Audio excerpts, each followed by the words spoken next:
Some of the most miserable people you know are trying very hard to be good. They apologize too quickly. They tolerate too much.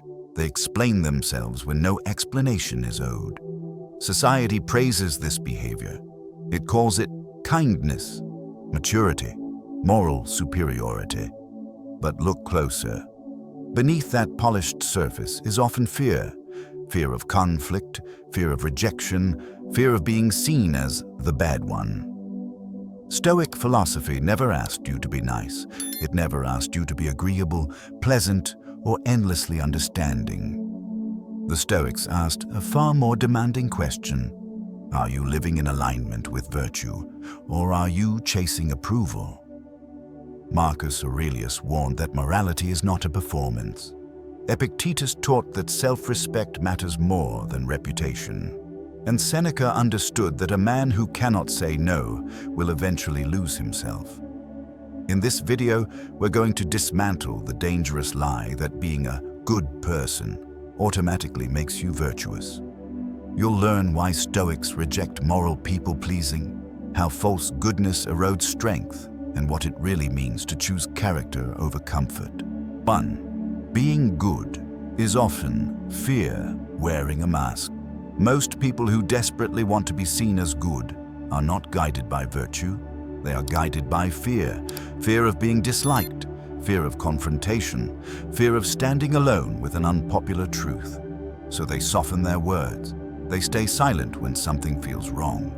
They agree even when every instinct says no. From the outside, this looks like morality. From the inside, it is avoidance. Stoic philosophy draws a hard line here. If your actions are driven by fear, they are not virtuous, no matter how polite they appear. Virtue requires choice, and choice requires courage. When you act nicely because you are afraid of consequences, you're not choosing the good, you're escaping discomfort. Marcus Aurelius made this distinction painfully clear. He did not say, try to look like a good man. He said, stop talking about what a good man should be, and be one. That statement removes the audience. It removes the applause. It strips morality down to its core, action aligned with principle, not approval. Look at how this plays out in modern life. At work, people agree to unreasonable demands because they fear being labeled difficult. In families, people tolerate disrespect because they fear being seen as ungrateful. In relationships, people silence their boundaries because they fear abandonment. None of this is virtue. It is self-betrayal disguised as kindness. The Stoics understood something uncomfortable. Goodness that costs you your self-respect is not goodness at all. It is a trade, and a bad one. You exchange your inner stability for temporary social comfort, and the cost compounds over time. Fear-based goodness slowly trains you to distrust yourself. Each time you ignore your judgment to maintain harmony, you teach your mind that peace comes from submission. Each time you apologize for existing, you reinforce the idea that your needs are a burden.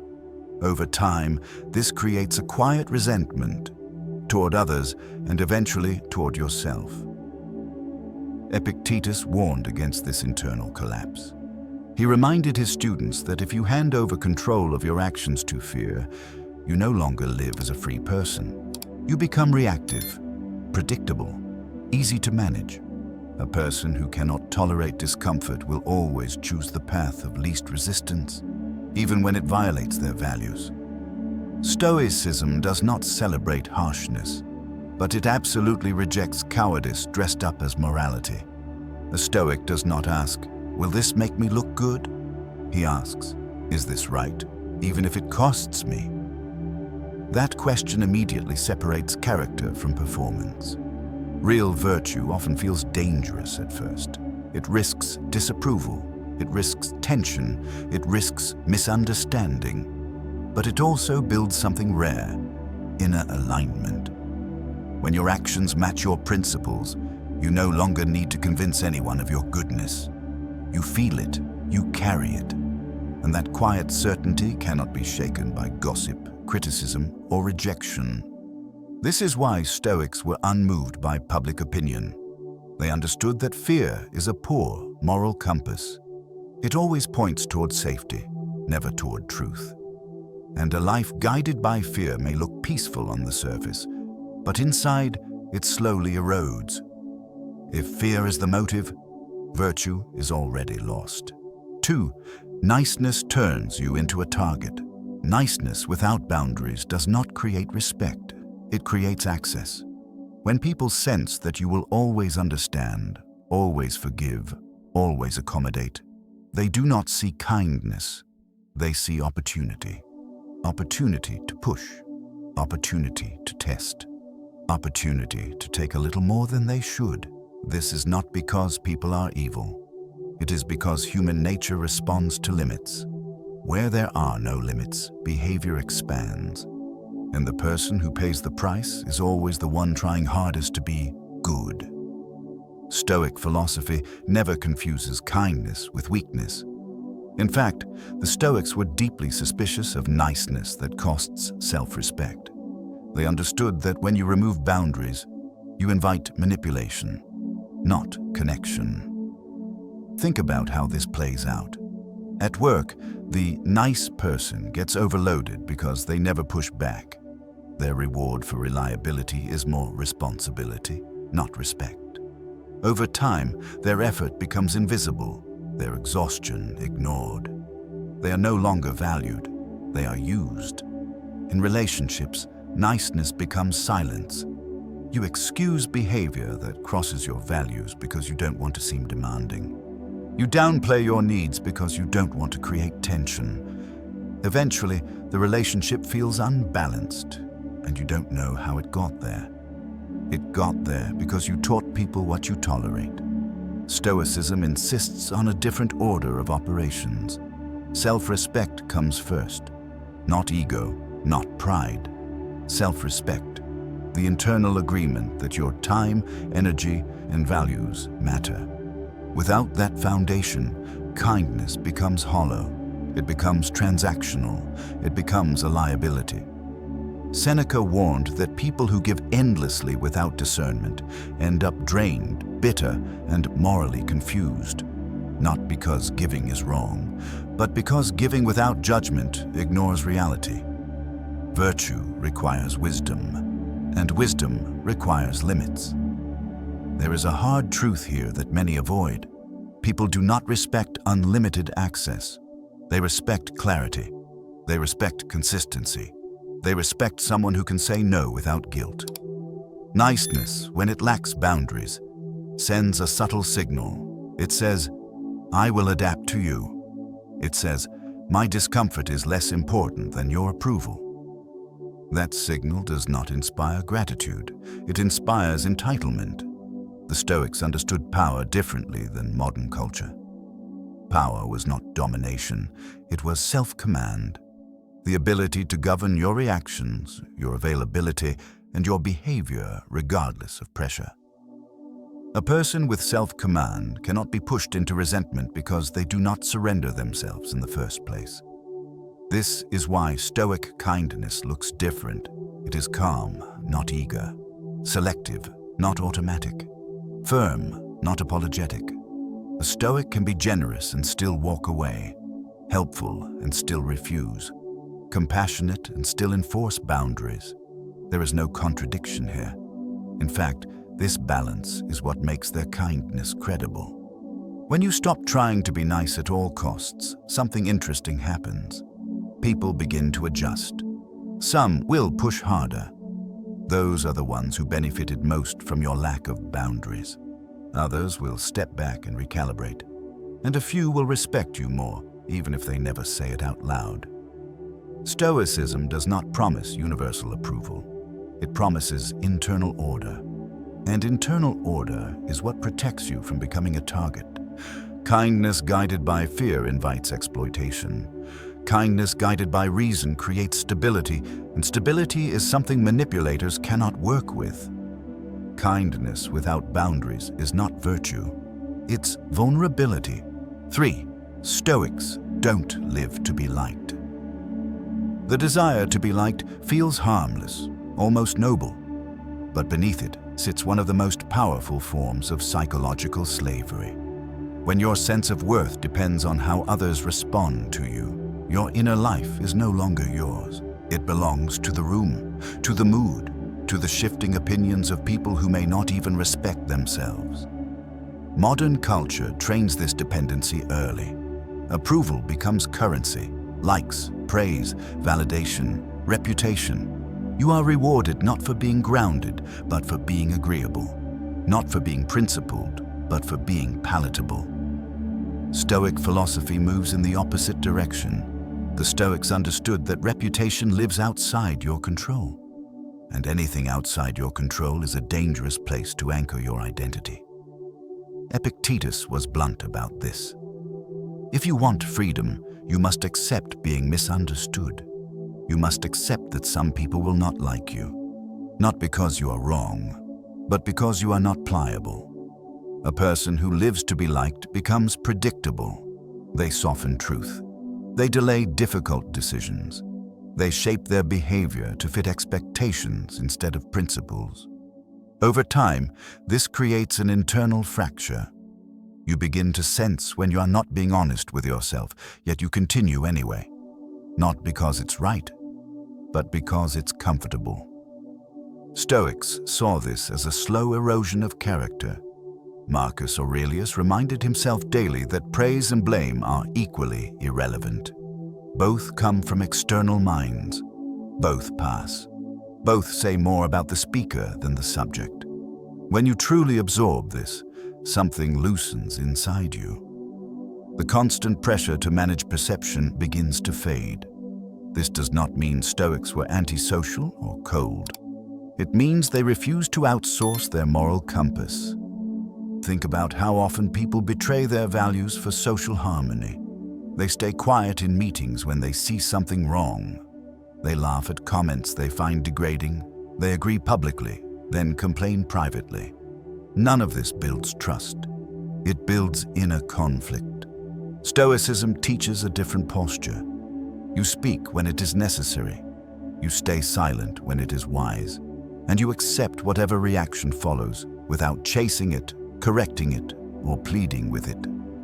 This is where real strength emerges. A person who does not need to be liked cannot be controlled through approval. You cannot shame them into compliance. You cannot flatter them into compromise.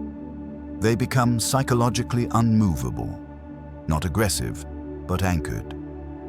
There is a cost to this freedom. You will be misunderstood. You may be labeled difficult. You may lose access to certain rooms. The Stoics accepted this cost willingly. They understood that access without integrity is not opportunity. It is erosion. Seneca wrote that the crowd is a poor teacher. Its values shift too easily. Its judgments are shallow. When you align your behavior with popular opinion, you align yourself with something unstable, and instability breeds anxiety. Stoic calm comes from a different source. It comes from coherence, from knowing that your actions match your principles even when no one is watching, especially when no one is applauding. This is why Stoics could endure isolation without collapsing. Their sense of self did not depend on being mirrored back to them. They were not performing identity. They were inhabiting it. When you stop living to be liked, you gain something far more durable. You gain clarity. You gain self-trust. You gain the ability to stand in a room without adjusting yourself to fit it. Approval is an unstable currency. Character is not. And the moment you stop chasing applause, you stop being owned by it. 4. Virtue is not being nice. Niceness is a social reflex. Virtue is a conscious decision. The two are often confused, but they are not the same. And the difference matters more than most people realize. Being nice usually means avoiding friction. It means choosing words that keep things smooth, staying agreeable, and prioritizing comfort over clarity. Niceness reacts to the moment. It adjusts. It bends. Its goal is harmony, not truth. Virtue, in Stoic philosophy, is something far heavier. It is not about how you appear. It is about how you choose to act when comfort and principle collide. The Stoics defined virtue through 4 pillars: wisdom, courage, justice, and temperance. None of these qualities require you to be pleasant. In fact, they often require the opposite. Wisdom demands that you see reality clearly, even when it is inconvenient. Courage demands that you act on that clarity, even when it costs you. Justice demands that you do what is right, not what is easy. Temperance demands restraint, not softness, but control. Niceness rarely survives these tests. Consider how often being nice asks you to lie by omission. You stay quiet instead of naming a problem. You smile instead of setting a boundary. You agree instead of confronting a pattern that needs to stop. These choices preserve short-term peace, but they quietly undermine long-term integrity. Stoicism rejects this trade. Marcus Aurelius reminded himself that his duty was not to be admired, but to act according to reason. Reason does not ask whether something will be well received. It asks whether it is correct.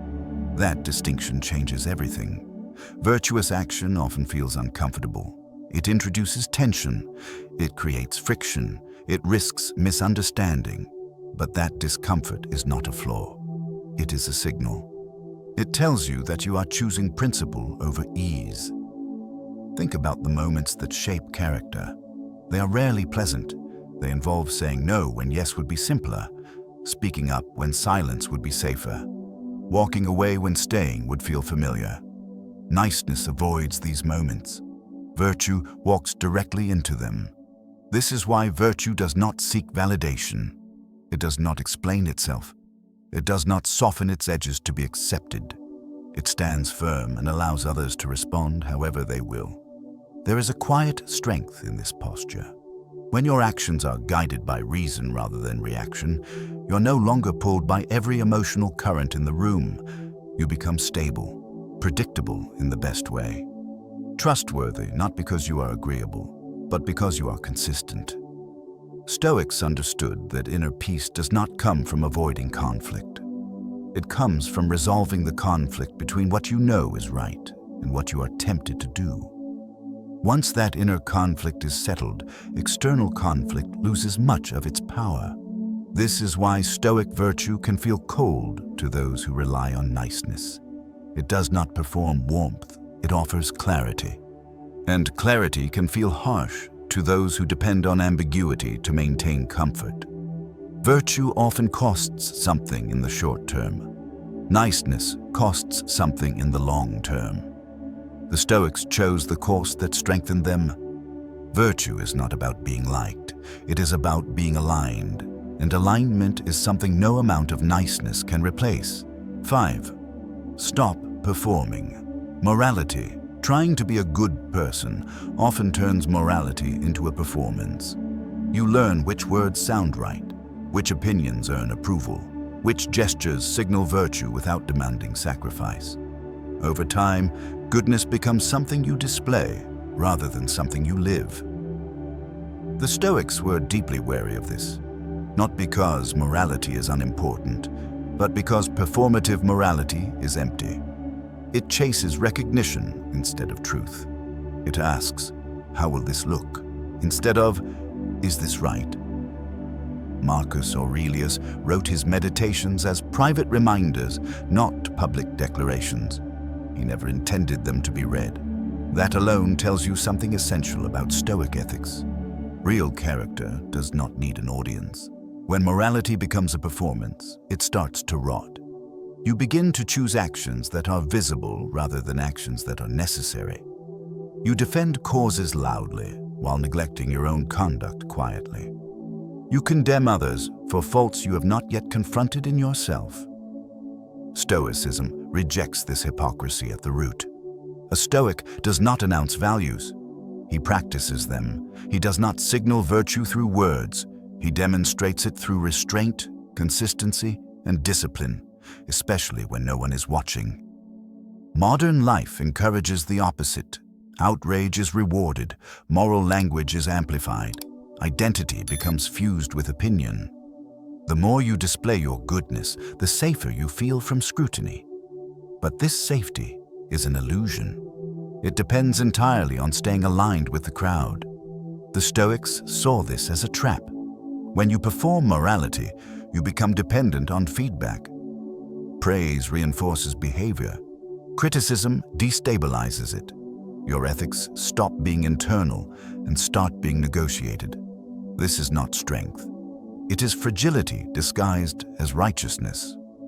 Seneca warned that people who talk most about virtue often practice it least. Not because they are evil, but because talking feels easier than acting. It provides the sensation of progress without the discomfort of change. Stoicism insists on discomfort. It asks you to examine your behavior when it costs you something. When telling the truth risks status. When keeping your word requires inconvenience. When doing the right thing offers no recognition. This is where character is built. Performative goodness avoids these moments.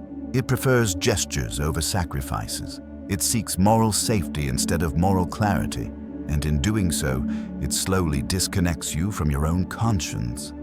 There is a particular danger here. When you confuse appearing good with being good, you stop correcting yourself. You defend your image instead of refining your actions. Any challenge feels like an attack. Any disagreement feels immoral. Growth becomes impossible. The Stoic path is harsher and far more freeing. It demands honesty without theatrics. It demands responsibility without applause. It demands self-scrutiny before criticism of others. This is why Stoic ethics feel heavy. They cannot be outsourced. They cannot be posted. They must be carried. When you stop performing morality, something stabilizes inside you. You no longer need to prove your goodness. You feel it in your behavior. In the way you keep promises, in the way you restrain impulses, in the way you act the same in private as you do in public. That consistency creates quiet confidence. You stop arguing about being right. You stop advertising your values. You stop needing agreement. And paradoxically, this is when your actions begin to carry weight. Character is not what you say you believe. It is what you do when morality gets no applause. Stoics understood this deeply. That is why they lived simply, spoke carefully, and judged themselves more harshly than anyone else ever could. When morality stops being a performance, it becomes a discipline. And discipline is where real virtue lives. 6.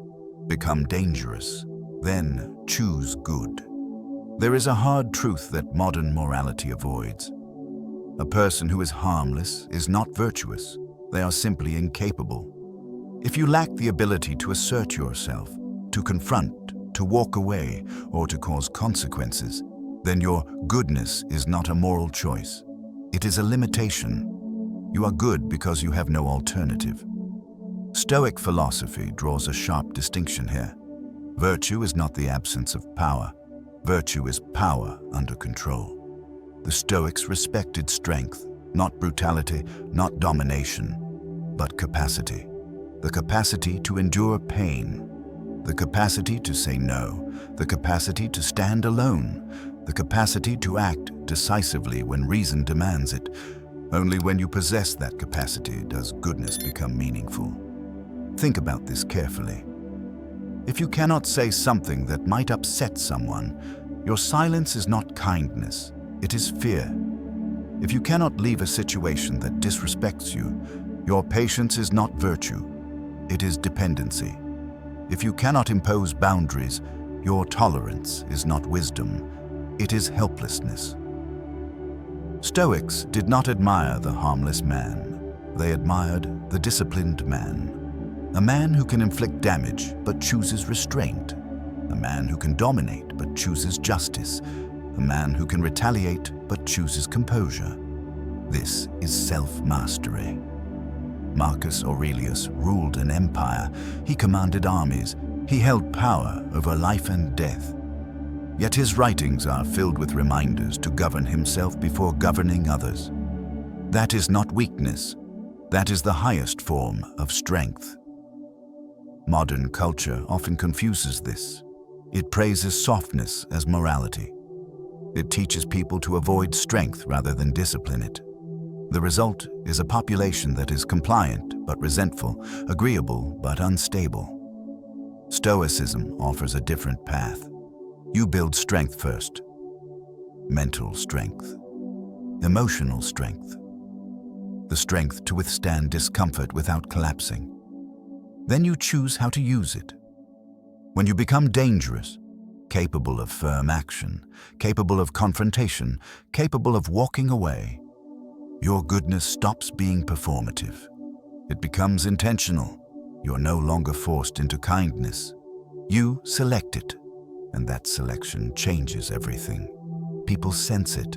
They feel the difference between someone who is kind because they must be, and someone who is kind because they choose to be. The first invites pressure, the second commands respect. This is why Stoic goodness feels heavy. It carries consequence. It is not sentimental. It is not soft. It is anchored in control. A person who has mastered themselves does not need to prove anything. They do not escalate unnecessarily. They do not explain excessively. They do not react impulsively. Their restraint is not weakness. It is evidence of capacity. Stoicism never aimed to make you gentle. It aimed to make you solid. Solid enough to withstand pressure. Solid enough to disappoint others without losing yourself. Solid enough to choose virtue without being coerced into it. When you reach this point, morality becomes simple. Not easy, but simple. You no longer ask how to appear good. You ask how to act rightly, and you act. A harmless person has no moral choice. A controlled person does. That is why Stoics rejected weakness disguised as goodness. And that is why real virtue begins only after strength is built. Become dangerous. Then choose good. Stoic philosophy was never designed to make you comfortable. It was designed to make you stable. Throughout this video, one truth has repeated itself in different forms. Trying to be a good person often leads people away from virtue, not toward it. When goodness is driven by fear, approval, or avoidance, it slowly dismantles self-respect. What looks moral on the surface becomes corrosive underneath. The Stoics understood this long before modern psychology put names to it. They saw that fear-based niceness creates resentment, that approval-seeking erodes clarity, that morality performed for others loses its authority over the self. So they chose a harder path. They chose character over reputation, boundaries over appeasement, self-command over being liked. Stoicism does not teach you to be harsh or cruel. It teaches you to be grounded, to act from reason rather than reflex, to let your values guide your behavior even when it costs you comfort, praise, or belonging. This is why Stoic virtue feels heavy. It cannot be outsourced. It cannot be displayed once and forgotten. It must be practiced daily, in small decisions, private moments, and uncomfortable conversations, especially when no one is watching. When you stop trying to be good, something subtle but powerful happens. You stop negotiating with fear. You stop diluting truth to maintain harmony. You stop explaining yourself to people who benefit from your silence. In place of that constant adjustment, a quieter strength begins to form. That strength is not loud. It does not seek validation. It does not need permission. It simply holds. You become someone who can say no without anger. Someone who can walk away without drama. Someone who can choose kindness without surrendering dignity. That is not moral weakness. That is moral maturity. The Stoics were not admired because they were pleasant. They were respected because they were consistent. Because their actions matched their principles. Because they governed themselves when others could not. And that is the invitation here. Stop trying to be a good person. Stop performing morality. Stop trading your inner stability for external approval. Instead, build strength, build clarity, build self-command. Then, from that position of control, choose virtue deliberately. Because goodness without strength is fragile. But goodness chosen freely, from a place of discipline and self-mastery, is unbreakable. That is Stoicism.